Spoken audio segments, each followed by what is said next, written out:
नाज़रीन आदाब, आप देख रहे हैं प्रोग्राम हेल्थ और हम, और मैं हूं आपकी मेज़बान हफ्सा खान। नाज़रीन, हम हर एपिसोड में कई सारे हेल्थ टॉपिक्स के बारे में बात करते हैं और आप तक सही इन्फॉर्मेशन पहुंचाते हैं। आज हम एक अहम टॉपिक पर बात करने वाले हैं जो शायद आप लोगों ने कई बार सुना होगा, हेड एंड नेक कैंसर्स। आज हम इस टॉपिक पर डिटेल में बात करेंगे हमारे एक्सपर्ट के साथ।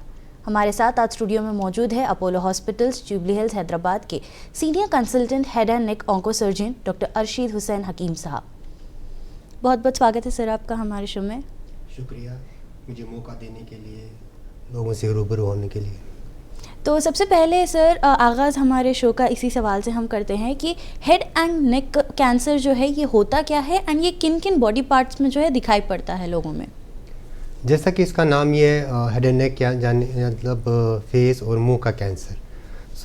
ये किसी भी चीज़ में हो सकता है। फेस और नेक में जो भी साइट्स है, जैसे मुंह, टंग, ज़ुबान का है, गाल का है, लिप्स का है, या जबड़े का, या फिर स्किन का, या गिल्टियाँ होती है, जैसे ग्लैंड जिनको हम कहते हैं, जैसे सैलिवरी ग्लैंड्स होते हैं छोटे छोटे, यहाँ पर 2 होते हैं, या पैरोटिड ग्लैंड्स होते हैं, या स्वर की पेटी, या जहाँ से बात करते हैं, या अन्न की नली जहाँ से हम खाना खाते हैं, अगर उसमें भी कोई अनचाही जो ऐसे कैंसर बेसिकली होता है अगर सेल्स मल्टीप्लाई करे, नॉर्मली कंट्रोल होती है, सेल का ग्रोथ कंट्रोल होती है बॉडी में।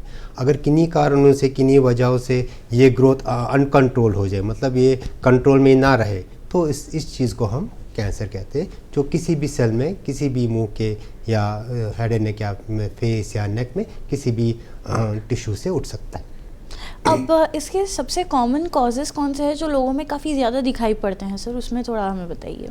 जो हम यहाँ जो वेस्ट में अलग है और हम जो यहाँ कैंसर देखते हैं, उसका मेन रीज़न है उसका जो हम अरेका नट, जिसको हम सुपारी कहते हैं, या तंबाकू किन्हीं, या तो हम खाते हैं या तो हम स्मोक करते हैं, जैसे स्मोकिंग, या तो बीड़ी पीते हैं, वो मेन रीज़न है। इसके अलावा अल्कोहल पीने से वो एक बड़ा रीज़न है इस चीज़ का, मुंह और गले का कैंसर होने में।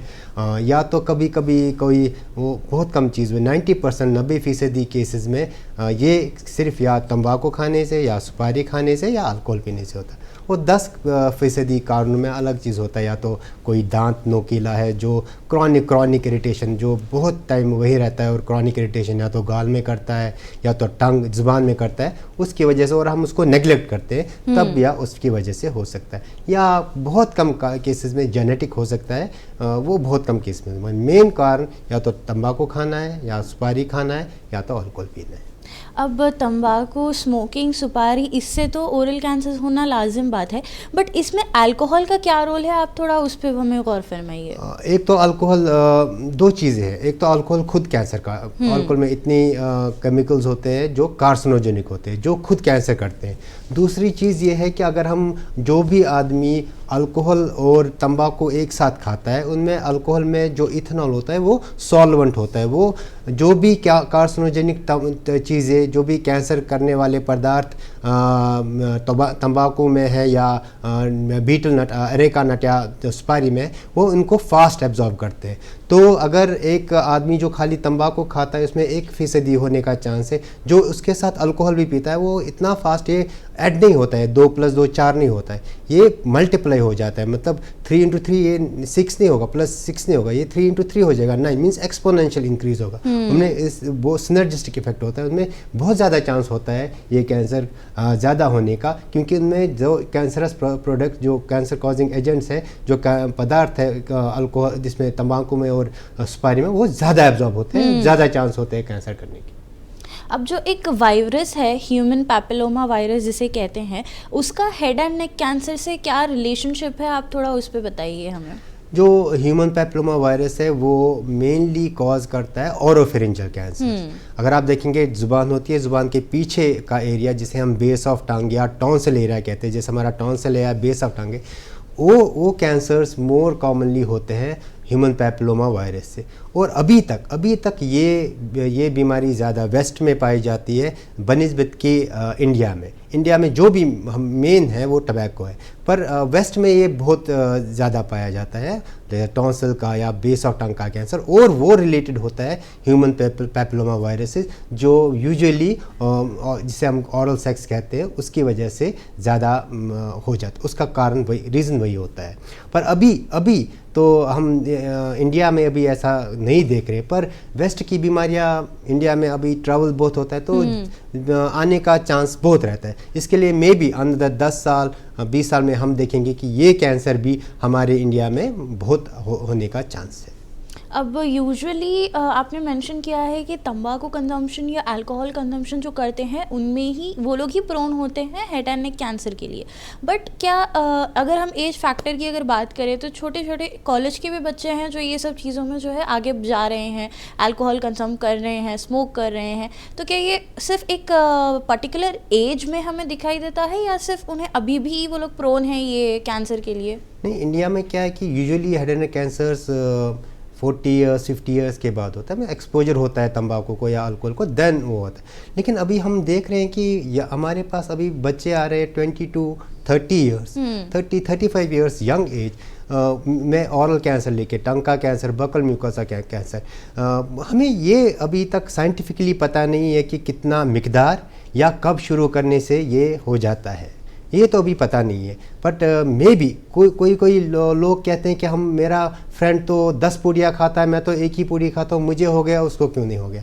पर इसका रीज़न जो हम साइंटिफिकली दे सकते हैं कि कभी तंबाकू दोनों खा रहे हैं, गलत पदार्थ दोनों, कार्सिनोजेनिक दोनों खा रहे, पर किसी में जेनेटिक ससेप्टेबिलिटी होती है टॉलरेट करने की कि म्यूटेशन ना हो और कैंसर ना बढ़े, पर किसी में नहीं होती है, वो हम ऐसा पता नहीं कर सकते। इसलिए मे बी जो जिनमें यंग पेशेंट्स वो देख रहे हैं, 2-3 रीजंस हो सकते हैं। एक तो वो बहुत पहले ही स्टार्ट कर देते हैं पान तंबाकू खाना या सिगरेट पीना, या दूसरा वो मोर जेनेटिकली ससेप्टेबल है। ससेप्टेबल मीन्स अगर वो थोड़ा भी खाएंगे उनको कैंसर होने का ज़्यादा चांस है। इससे हम ये चीज़ एक्सप्लेन कर सकते हैं। अब कॉजेज़ के बारे में तो हमने बात कर लिया, अब हम बात करेंगे सिम्टम्स के बारे में। तो अर्ली सिम्टम्स ऐसे कौन से हैं जो लोग काफ़ी ज़्यादा इग्नोर भी करते हैं एंड उन्हें समझ भी नहीं आता है कि this is leading to cancer?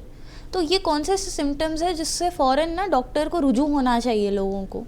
जो पहला चीज़ है कि जो मुंह हमारा होता है, अगर आप नॉर्मल आदमी का मुंह देखेंगे वो पिंक लाइनिंग होती है, लस्ट्रस होती है, उसमें पानी अच्छा होता है, वो लाइनिंग। जो भी हैबिचुएटेड होते हैं, जो ज़्यादा खाते हैं पान तंबाकू या बीटल नट, अरेका नट या सुपारी, उनमें क्या हो जाता है, आप देखो एक चेंज आ जाता है, सारा मुंह का जो होता है वो पिंक से वाइट होना शुरू होता है, या फिर उसमें फाइब्रस होता है, वो इलास्टिक नहीं रहता है, वो फाइब्रस हो जाता है, वो कोलेजन बना देता है, वो रिएक्ट करता है तंबाकू खाने को या सुपारी खाने को। एक तो ये है जिसको हम ऑरल सबम्यूकस फाइब्रोसिस कहते हैं, जिसकी वजह से मुंह धीरे धीरे कम खुलता है उनमें, वो ये तो पहला, ये जिसको ये एक तो ये इसमें बहुत प्रॉब्लम होती है, मुंह नहीं खुलता है। सेकंड, ये प्री कैंसरस रीजन है कि कैंसर होने से पहले ये अलामत होती है कि इस आदमी में आगे जाके ज़्यादा चांस है कैंसर होने का। दूसरा, अगर वाइट पैच आ जाता है, वाइट पैच जिसको हम ल्यूकोप्लेकिया अंग्रेज़ी में कहते हैं, और वाइट पैच सफ़ेद छाला आना, तो उसको इग्नोर करते हैं लोग, उसको इग्नोर नहीं करना है। या इरेथ्रोल्यूकोप्लेकिया है, एक लाल और एक सफ़ेद पैच मिक्स में, या लाल पैच जिसको हम इरेथ्रोप्लेजिया कहते हैं, जो लाल पैच बन जाता है। इन चीज़ों को तो बिल्कुल इग्नोर नहीं करना चाहिए, क्योंकि ये जो मुंह है ना, ये हम आराम से देख सकते हैं और हम आराम से पिक कर सकते हैं। तो हम आराम से देख सकते हैं, हम वो अपने एक, अगर जिसमें भी ये ऑरल सबम्यूकस फाइब्रोसिस बन रहा है, या वाइट पैच बन रहा है, या रेड पैच बन रहा है, या अल्सर हो रहा है, या टीथ लूज़ हो रहे हैं, उनको जाना चाहिए एक स्पेशलिस्ट के पास, जो हेड एंड नेक स्पेशलिस्ट हो। उनको एटलीस्ट मुआयना कराना चाहिए, दिखाना चाहिए, वो उनको बेटर बता सकता है कि उनमें कैंसर बन रहा है, प्री कैंसरस स्टेज में है कि कैंसर बना हुआ है। अब डॉक्टर साहब, कई बार लोगों में ये देखा जाता है कि उनका जो नेक का बैक का साइड है या साइड वाला साइड है, वहाँ पे एक लंप जैसा फॉर्म हो जाता है। तो ये लंप जो है ये कैंसरस ही होता है, जो कंजम्पशन वो लोग करते हैं एक लंप की तरह फॉर्म होता है, पेनलेस भी होता है, कभी कभी पेनफुल भी होता है। तो ये कैंसरस लंप होता है या ये नॉर्मल होता है, थोड़ा वो हमें बताइए। ये डिपेंड है कि अगर आप यहाँ का देख रहे हैं तो यहाँ पर यूजुअली मोस्ट लाइकली लाइपोमा होता है, वो बेनाइन होता है, वो कुछ नहीं, वो चर्बी की गांठ होती है, चर्बी का ट्यूमर होता है, वो ख़राब नहीं होता। लेकिन अगर आप आगे नेक में जाएंगे, ऊपर से मोस्टली ऊपर साइड में कभी कभी गिल्टियाँ बनती है, लिम्फ नोड्स बनते हैं, हो सकता है उनमें चांस है कि वो कैंसरस हो तो उसका भी जांच, कभी कभी हम देखते हैं कि लोग सालों साल ऐसे ही रखते हैं नोड्स को, लिम्फ नोड्स, लेकिन उनका जांच ज़रूरी कराना चाहिए, अपने एक्सपर्ट के पास जाना चाहिए और उनको देख के एक बार वो आपको बता देगा, वो आपका ऑरल एग्जामिन करेंगे, क्योंकि इसमें हमें कुछ नहीं चाहिए, जस्ट एक अच्छा सा लाइट चाहिए। वो जो इसका मेन डॉक्टर होता है वो आपको 1-2 मिनट का एग्जामिन करके बता देगा कि आप में कुछ कैंसर बनने की अलामत है कि नहीं है, जिसे हम स्क्रीनिंग कहते हैं। अब आवाज़ किसी किसी की बदल जाती है, मेनली जो पान एंड गुटखा ज़्यादा खाते हैं हॉर्नेस हो जाता है उन्हें, तो ये एक कितना मेजर सिम्टम है या ये माइनर सिम्टम है, थोड़ा उस पर हमें बताइए, क्योंकि आवाज़ बदलना इज़ अ मेन थिंग। तो जब आवाज़ बदल जाती है या खरखरापन फील होता है, तो ऐसे टाइम पे क्या करना चाहिए? आवाज़ ये 2 चीज़ें होती है, या तो हॉट पोटैटो वॉइस होती है, कैरेक्टर चेंज होता है वॉइस का, वो यूजुअली होता है अगर ओरोफेरिंजियल टंग के पीछे टॉन्सिल में ट्यूमर हो या बेस ऑफ टंग में ट्यूमर हो या पैराफेरिंजियल स्पेसेस में ट्यूमर हो। और दूसरा होता है होर्सनेस, जो आवाज़ है उसमें खरदरापन आना। तो वो अगर आदमी सिगरेट पी रहा है या तंबाकू कंज्यूम कर रहा है या अल्कोहल कंज्यूम कर रहा है और उसको होर्सनेस है जो 1-2 हफ्ते से ठीक नहीं हो रहा है, वो मेन रीज़न हो सकता है कि उनको स्वर की पेटी का लेरिंज, जिसको हम लेरिंग्स कहते हैं, लेरिंग्स का कैंसर हो। तो उनको भी एक ENT सर्जन के पास जाना चाहिए और अपना मुलाहिजा कराना चाहिए। अभी आपने ये भी मेंशन किया था थोड़ी देर पहले कि माउथ में अगर वाइट या रेड एंड वाइट कलर के अल्सर्स, माउथ अल्सर्स नज़र आए तो तुरंत, पैचेस भी जो नज़र आए तुरंत डॉक्टर को दिखाना चाहिए। अब वो जो पैचेस है वो रेगुलर बेसिस पे नज़र आते हैं या सिर्फ एक बार में आते हैं, सीरियस ले रहते हैं, लॉन्ग टर्म रहते हैं एंड देन चले जाते हैं, वो कैसे रहते हैं सर? नहीं, जो भी पान तंबाकू खाता है उनमें पैचेस आना कॉमन सी बात है, पर अब कौन सा पैच है, कौन से एरिया में है, वो एक एक्सपर्ट डिसाइड कर सकता है कि इसमें कैंसर है कि नहीं। जैसे कि टंग पे हम अगर वाइट पैच आता है तो हम नहीं रखते हैं। अगर होमोजीनस है, मतलब कभी कभी उभरा हुआ नहीं है, उसमें इरेगुलरिटी नहीं है, वो खुरदराप नहीं है, तो उसको भी हम वॉच कर सकते हैं। लेकिन बकल म्यूकोसा में, गाल में, अगर टंग में है तो उसको निकालना ज़रूरी है, क्योंकि उसका कन्वर्शन बहुत हाई होता है। 30% चांस होता है कि वो आगे जाके कैंसर में तब्दील हो जाए। रेड पैच है तो उसको तो ज़रूरी जाँच करना चाहिए, उसका तो ज़रूरी बायोप्सी होना चाहिए, क्योंकि रेड पैच में अगेन 25-30% चांस होता है कि उसमें कैंसर बनने का चांस रहता है। तो जो भी यूजुअली ऐसा हर किसी टोबैको च्यूअर में नहीं आता है, जिसमें भी आता उसको ध्यान रहना चाहिए कि उसमें कैंसर बनना, कैंसर से पहले का स्टेज, प्री कैंसर स्टेज बनना शुरू हो गया है, तो उसको ज़्यादा एहतियात करना चाहिए, ज़्यादा एग्जामिनेशन कराना चाहिए, ज़्यादा एक्सपर्ट के पास जाना चाहिए, ताकि वो एक्सपर्ट डिटरमिन करे कि इसमें कैंसर है कि नहीं। अब हम बात करें डायग्नोसिस की, तो जब पेशेंट आपके पास आता है, चाहे जिससे पैच है या जिसके पास नेक के पास लंप है या जिसकी आवाज़ चेंज हो गई है, तो उसको आप लोग डायग्नोस कैसे करते हैं सो दैट कैंसर है नहीं है ये पता चले? डायग्नोसिस के 2 मेन तरीके हैं। पहला एक, आप जो भी head and neck cancer expert है वो उसके पास आप चले जाए, वो एक एग्जामिन करेगा, वो आपको 1-2 मिनट में ही बता देगा कि आपको कैंसर बन रहा है, प्री कैंसर स्टेज है या बना हुआ है।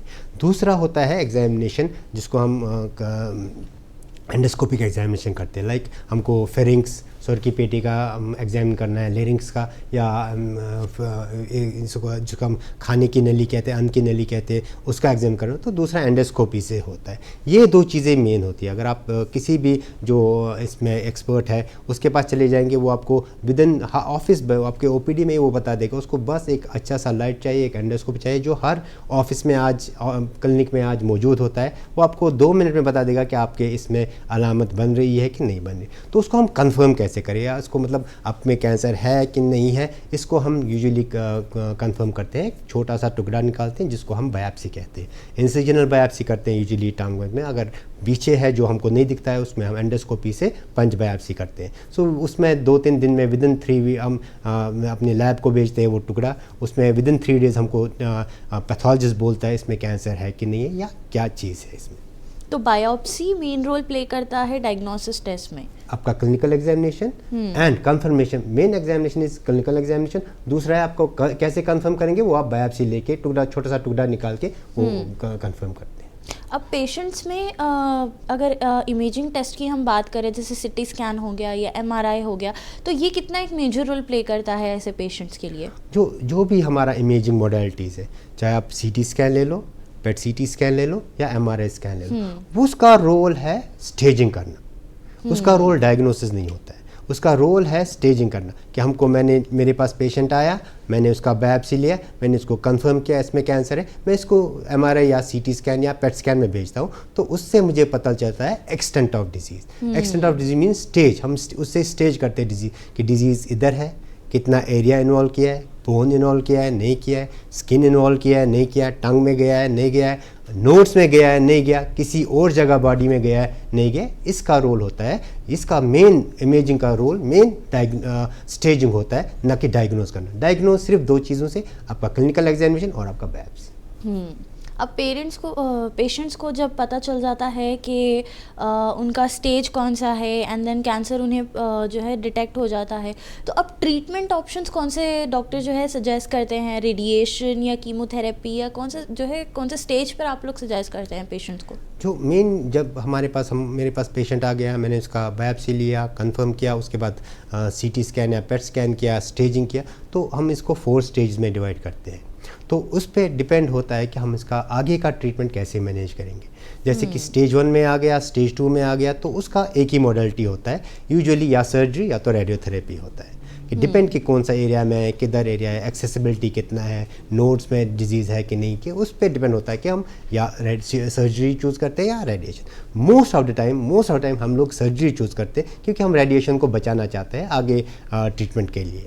अब अगर स्टेज 3 में और स्टेज 4 में आ गया, तो वो मेजॉरिटी होता है, अराउंड 60-70% अभी भी नेगलेक्ट करते और स्टेज 3 में और स्टेज 4 में आते। तो हमको दोनों मॉडलिटीज़ यूज़ करना पड़ता है, एक तो सर्जरी और एक रेडियोथेरेपी। पहले सर्जरी करना पड़ता है, उसके बाद रेडिएशन यूज़ करना पड़ता है। कीमोथेरेपी का कुछ इंडिकेशंस रहता है हेड एंड नेक कैंसर्स में। जैसे कीमोथेरेपी का मेनली 2 इंडिकेशन, या तो एडजुवेंट यूज़ करते हैं अगर जहाँ मार्जिन पॉजिटिव आ गया या नोडल में एक्स्ट्रा नोडल एक्सटेंशन आ गया, नोड से बाहर डिजीज़ आ गया, उसमें करते हैं एज अ ट्रीटमेंट। या तो फिर एक ये भी करते हैं कि पहले ट्यूमर को थोड़ा रिड्यूस करने के लिए, इसको हम न्यू एडजुवेंट कीमोथेरेपी बोलते हैं, ट्यूमर को थोड़ा रिड्यूस करते हैं ताकि हम लोग कंफर्टेबल फील करें ऑपरेशन के टाइम, हमारा मार्जिन अच्छा हो। या तो थर्ड पैलिएटिव सेटिंग में होता है कि हम अगर पेशेंट को हम सर्जरी से ट्रीट नहीं कर सकते हैं या रेडिएशन से ट्रीट नहीं कर सकते, तो हम पैलिएटिव कीमोथेरेपी यूज़ करते हैं। मतलब कुछ आसाइश देने के लिए, पेन कम करने के लिए, ट्रीटमेंट नहीं होता है वो, खाली पेन उनका जो भी रिजल्ट सीक्वल होता है कैंसर का, पेन होता है वो कम करने के लिए, या उसको थोड़ा राहत मिल जाए, जितना भी टाइम मिले वो यूज़ करने के लिए, जिसको हम पैलिएटिव सेटिंग बोलते हैं। अब जिन पेशेंट्स को अर्ली स्टेज में डिटेक्ट हो जाता है, यानी कि वो लोग स्टार्टिंग स्टेज में ही आके डॉक्टर्स को जो है कंसल्ट कर लेते हैं, तो ऐसे टाइम पे सर्जरी कितनी इफेक्टिव होती है एंड ट्रीटमेंट उनका कितना इफेक्टिव होता है, थोड़ा वो हमें बताइए। सर्वाइवल मतलब 5 ईयर हम लोग इफेक्टिवनेस मेजर करेंगे, 5 साल कैसे कितने आदमी सर्वाइव करते हैं। तो अगर हम स्टेज 1 में अगर पेशेंट मेरे पास आता है, तो ऑलमोस्ट 90% पेशेंट्स 5 ईयर सर्वाइवल होता है। मतलब अगर मैं 100 ऑपरेशन करूंगा, 90% विल सर्वाइव। अगर स्टेज 2 में आ गया तो अराउंड 80% अगर मैं ऑपरेट करूंगा तो अराउंड 80% विल सर्वाइव 5 ईयर। अगर स्टेज 3 में आता है तो ये रिड्यूस हो जाता है, ये अराउंड 50 to 60% हो जाता है कि ओनली 50 to 60%। अगर स्टेज 3 कैंसर आ गया तो ओनली 50 to 60% पेशेंट्स, अगर मैं 100 ऑपरेशन ऐसे स्टेज में करूँगा तो 50 to 60% विल सर्वाइव। अगर स्टेज 4 में आता है तो वो बहुत कम हो जाता है, अराउंड 30% के अराउंड। मतलब अगर हमने 100 ऑपरेशन किया, 30 to 40% will only survive for 5 years. ऐसा हम इसका प्रोग्नोसिस करते हैं।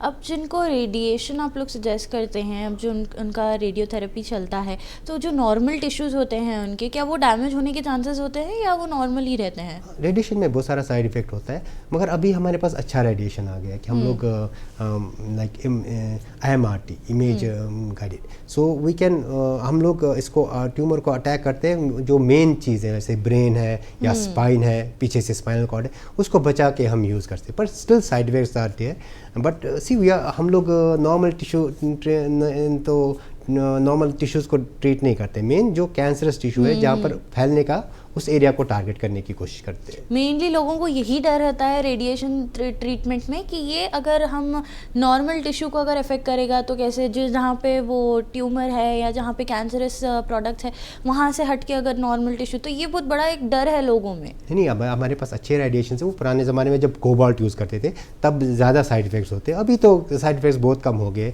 अभी प्रोटॉन भी आ रहा है हैदराबाद अपोलो में, तो उससे भी एक तो ट्यूमर को अटैक करने का बेटर का तरीका है, सेकंड रिजल्ट्स अच्छे, जो मतलब आउटकम्स अच्छे हैं, थर्ड उनका साइड इफेक्ट्स भी बहुत कम हो गए हैं।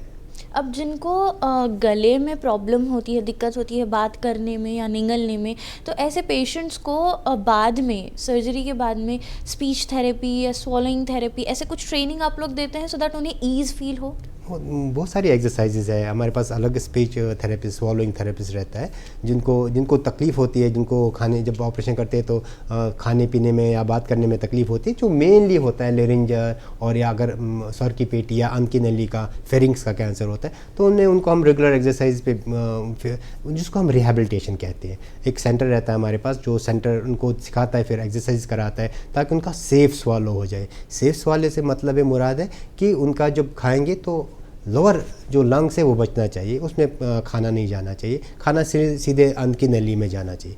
तो वो उनको सर्टन एक्सरसाइज दिखाते हैं, सिखाते हैं, उनके साथ टाइम गुजारते हैं, तो वो सीख जाते हैं, धीरे धीरे में वो रिहेबिलिटेट हो जाते हैं, वो मुंह से खाना खा सकते हैं बिना लंग्स में गए हुए। अब ऐसा हो सकता है कि लोगों को जो है बाद में कैंसर आने के चांसेस हो, या उन्हें बाद में जो है वापस से ये कैंसर अफेक्ट करे आफ्टर सर्जरी, ऐसा हो सकता है क्या पॉसिबल? हाँ, क्योंकि ये आपको प्रॉब्लम समझनी होगी। ये जो लोग तंबाकू खाते हैं या अल्कोहल पीते हैं, उनका पूरा अपर एरोडाइजेस्टिव ट्रैक्ट, अपर एरोडाइजेस्टिव ट्रैक्ट मीन्स नाक से लेके पूरा लंग्स तक वो एक्सपोज होता है कार्सिनोजेंस को, कैंसर करने वाले पदार्थों। सो उसको हम सेकंड प्राइमरीज कहते हैं कि या तो एक चीज़ होता है कि मल्टीपल प्राइमरीज उसी टाइम हमको दिखते हैं, वो हमको पेट स्कैन से दिखते हैं। सेकंड हमारा होता है कि वापस आना, तो उसमें चांस हमेशा 2% चांस रहता है पर ईयर का कि उनका सेकंड प्राइमरी ट्यूमर आ जाए किसी और जगह, या तो माउथ में, या तो किसी और जगह, या किसी और जगह अपर एरोडाइजेस्टिव ट्रैक्ट में, या तो वॉइस बॉक्स में, या तो अंत की नली में, या तो लंग्स में आने का चांस रहता है। वो 2% चांस हर साल बढ़ता है, वो क्यूमुलेटिव हो जाता है, वो ऐड हो जाता है।